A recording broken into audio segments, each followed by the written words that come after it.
It's really my pleasure. Thank you so much for your work and your advocacy. I don't have the words to describe what many of us are feeling after watching yet another horrific video of a young man being killed at the hands of police officers, this time Tyre Nichols. Let me just start by asking you how you're doing in this moment. Well, I was really torn when I knew the video was coming out. I was on the Los Angeles Police Department when Rodney King suffered a beating at the hands of four LAPD officers. And so I understood, from all of the commentary before the video was released, what was probably going to be on there. And I didn't feel like I needed to see it to understand. I had already kind of been forecasting what I thought went on, just knowing police officers, understanding police culture. But I watched it only because I needed to speak from a position of knowing. And it was very troubling. It was hurtful on a number of levels. I wear two hats.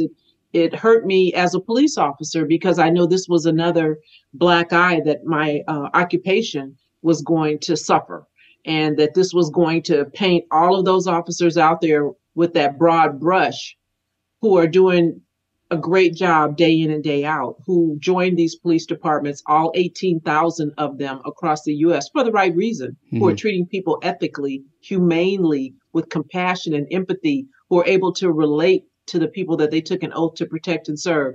And then I switched hats, and I'm a black woman. I'm a mother of four sons, and it broke my heart. It hurt me deeply because Tyre Nichols could have been my son, and to learn later that he was only three doors from his mother's home, and that's the reason he was laying there screaming, "Mom, Mom," Yeah. hoping that she would hear him and come out.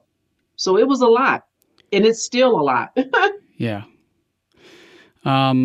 I would love to hear a little bit about your story in policing. Like what was it like for you in the LAPD, and why did you become a social advocate and start speaking out? It's such a hard thing to do when you have this code with your fellow officers. Well, I joined the LAPD in 1980 under Daryl Francis Gates, Hmm. and it was a very difficult time for me because the department was under a consent decree. They were forced to hire more women and more minorities. And so the white officers that I worked with, as a matter of fact, little history, LAPD had just recently, before a few years before I joined, changed their badge from policeman because there were females who wore the skirt and they were police women. Interesting. There was a female police officer who sued the Los Angeles Police Department and made it possible for women who were already on the job to go back and get field certified, go back to the police academy, get field certified, and then come back out into the field as a police officer. So they had very recently changed that whole system. And, there were guys who were really upset about that whole badge. They were like, "I'm a policeman. I'm not getting no police officer badge." And Hmm. they just refused, many of them just refused to get the new badge. And as new officers were hired, you were hired with the police officer badge. And eventually, by retirements and attrition or whatever, everybody eventually wound up with that same one badge. So, they didn't make it a secret that they didn't want to work with me. And, I joke and say, I was a Me Too movement, way, way before Me Too, only it was just me. Hmm. I was one of two black females in my academy class. I was, for a few months, the only black female working my division when I got off probation. I mean, when I graduated from the police academy. And so I had decided when I took that job, because I had quit another job that I had to do this, and I was just singularly focused and determined first to make it through the 6-month police academy. And then my focus became getting off probation because I knew that I was an at will employee until I did. So I had 12 months to figure it out, get her done. And then learning that as a new hire, I could stay on the job for 20 years and then retire at the end of that 20 years with a service pension for the rest of my life. And so my singular focus became making it to the finish line. And that's what I did. I did 20 years and one day, and I honorably retired. Wow. Um, You talk about in your book, here's a little quote that's also on your website. The department is meant to tear a police officer down in the academy and then recreate that officer in the image the police department likes. A subtle form of brainwashing occurs for some. Policing is very necessary, of course. We all deserve to be safe in our own communities. And as you mentioned, there are many people like you who join the police force because they want to be of service. And I'm so grateful for those people because I am not built for that job. And I understand that the trauma and PTSD that many cops experience and are experiencing right now. But there is an obvious institutional problem with policing that is rooted in aggression and racism that cannot be denied. So in your experience, like, how can we change that when it's so embedded in the culture of policing? I'm not sure that we can or that we ever will.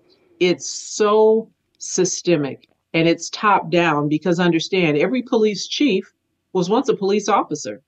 And so, you grow up in that system, and depending on how you're situated, you might be one of the good ones, or you might be one of those ones who, we saw on the video with Tyre Nichols, who's more than too willing to acquiesce police misconduct, but you may be connected to the right people because just like any other organization, sometimes it's not what you know, it's who you know. And you move through the ranks and you get in a position of authority, and now you're the one who's looking the other way when your officers engage in police misconduct or you minimize and mitigate that bad behavior. I like to think that female police chiefs, because I think girls rock, get it right. They and they do a good job. But there's not many female police chiefs. And, in 2020, I believe it was, 6 of them were pretty much run out on a rail. And so just because you're a police chief does not mean that the good old boy system doesn't still come a calling. Yeah. I mean, there's some practical things that we can do. I mean, obviously getting rid of qualified immunity is seems to be a no-brainer. The George Floyd Justice and Policing Act would be a good start. I'm curious, though, within departments, like how do rank and file officers feel about everything that's going on? Because there is definitely a take care of each other, cover things up if they go wrong kind of culture. But there must be many people like yourself who are sickened by this and see an incident like this as tarnishing their own work. So is there a concerted will within the rank and file to change the culture of policing? I would say no, particularly amongst what I call the ground pounders, the patrol officers, which I was one of for 20 years. There's 2 camps, and sometimes it's kind of racially divided. Officers of color versus white officers who view things very differently sometimes. And then you learn very early on about what to say and what not to say, what opinions to express. And depending on how you're situated individually, if you came on the job as I did, I never bled blue. I always understood I was a Black woman when I joined. I didn't care about making friends.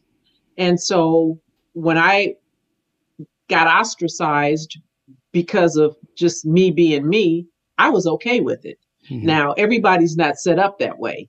Some people want to be a part of a thing, and some people will go along to get along.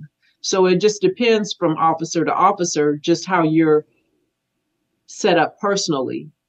But I know for a fact because I did it, and I'm a pretty strong-willed individual. I'm the kind of girl, I'm a little stubborn, and if you tell me no, well, then I must.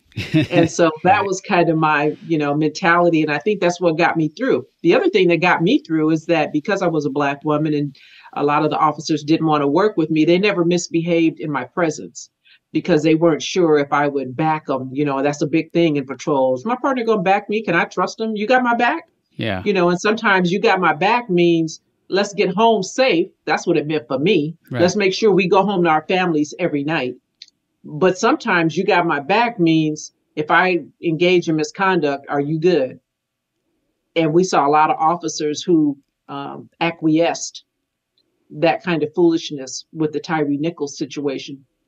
We saw a lot of officers in a small unit where camaraderie is important. Camaraderie is a big deal on the police department anyway. They've always tried to be quasi-military. Yeah. I was never in the military, but I understand now, how police departments try to function like that. And so camaraderie is a big deal.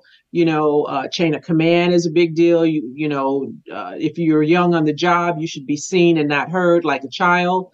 And again, it just depends on how you're situated in terms of how well you do in that system. Yeah.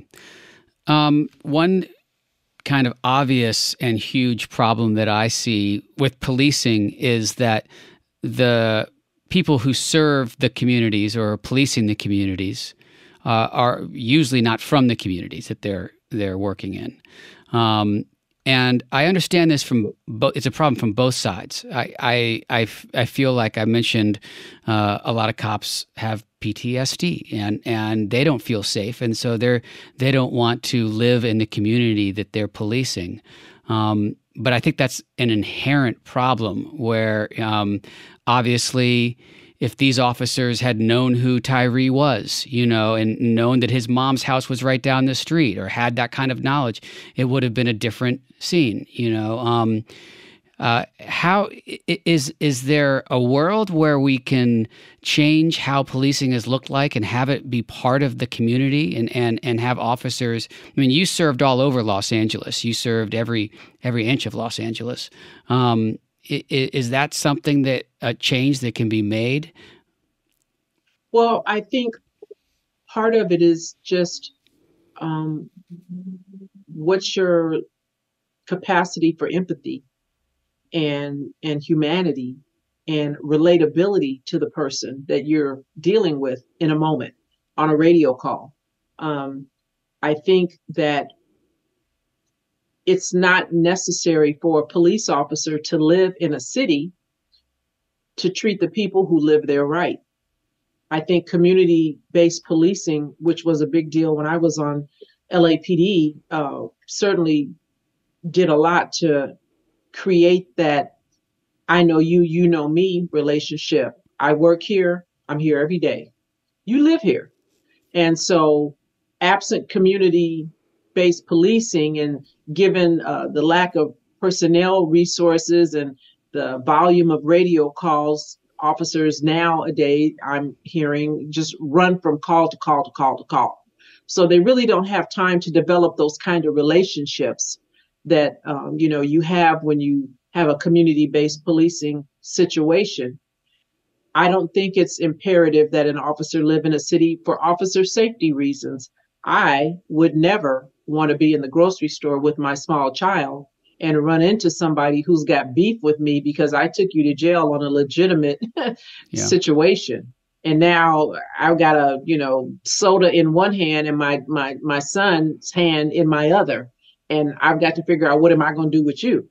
Mm-hmm. So that's why I've never subscribed to, you got to live in the city in order to treat people right.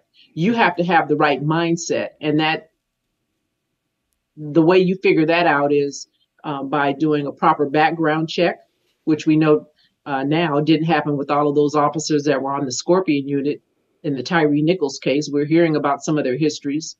You need to have officers, I believe, psychologically evaluated when you come on, like we were, but then never again. And so those psychological evaluations need to occur, I say, every 2 years. Mm-hmm. Crack open an officer's head, look inside and make sure they're good. And if stuff is not working the way it's supposed to because the officer really didn't have the temperament, doesn't have the skill set, then you need to help them off that department and into another profession that they're better suited for. And there's nothing wrong with that. What major company or corporation doesn't have an employee wellness program that doesn't care about their employees. The only one that I'm familiar with is the police department. Yeah, and maybe the NFL, but that's a different thing. But yeah, those are really good points, and we, our police officers are asked to do things that they are not trained to do, that they did not sign up to do, that they're not, frankly, qualified to do when it comes to intervening in a lot of situations that you're called to intervene in. And I feel like more investment in the community resources, mental health resources, education, certainly, all of that would serve the communities better than sending a militarized force in to intervene in many of these instances. Well, certainly the core is important, right? Because if your core is rotten, then everything else is going to be problematic. And I know that there's a lot of talk about, police officers and dealing with people who are in mental health crisis. And while, it sounds sexy to say, we're not going to send the police if someone's in crisis, that's great. But when a mental health professional gets there and that person is armed with a butcher knife or a gun, they're going to call the police. Yeah. And then the police are going to come and do what the police do. And so it's important to make sure that the officers are well trained because they're going to get called. No medical professional is going to deal with someone who's violent and armed. Even when we would respond to radio calls, the paramedics might be right there, but they just stand and patiently watch until we get this armed, violent, dangerous individual in handcuffs. My job is to do that quickly, reasonably, and now the paramedic will come in and deal with them. And so the same is true of someone who's in mental crisis. That's why it's important to make sure that you have the officers with the right temperament and mindset, officers who care about people. Yeah, those are great points. All right, well, we have one last question that we ask all of our guests, and it's a hard one right now. We always ask our guests, what gives you hope for the future? I'll ask you what gives you hope, or do you have hope for change in the future? I hate to say this, I'm a cop, and right now I'm kind of hopeless. I've been hopeless, really, since 2014 when there was a spate of deadly police uses of force, beginning with Mike Brown and Eric Garner and Tamir Rice and Ezell Ford in Los Angeles and John Crawford. All of those people lost their lives at the hands of police in 2014, and really nothing has changed. But what gives me hope is that I have the strength, the ability, the knowledge, and the credibility to speak on these issues regularly. I have a platform so I can educate others, and in my mind's eye, I'm deputizing all of these community members to go out and ask the right questions of your elected officials, of the police chiefs who serve at the pleasure of those elected officials, to get the kind of change that you want in your community. I want to be a recruitment tool for anybody, particularly people of color, folks who look like me, to join these police departments, because I believe the change is going to come from the inside. And so I want folks who look like me, who often hear at home FTP, to know that it's an honorable profession. It's one that you can do ethically, safely, and you can be that change that you want to see in your neighborhoods on that department. You can be the one who's there to tell that errant officer that's enough. Get off of them, because that's what a good partner does. And so that's what gives me hope. That's really powerful. As I said to begin with, I'm very, very grateful for your work. And it does feel hopeless, especially in moments like these, but we must persevere. We must move forward. And, because we have lives to save out there, it's enough. We can't let this keep happening. So thank you for your work, and it's a great call to action for people to step up and do bold things. I appreciate that too. Thank you.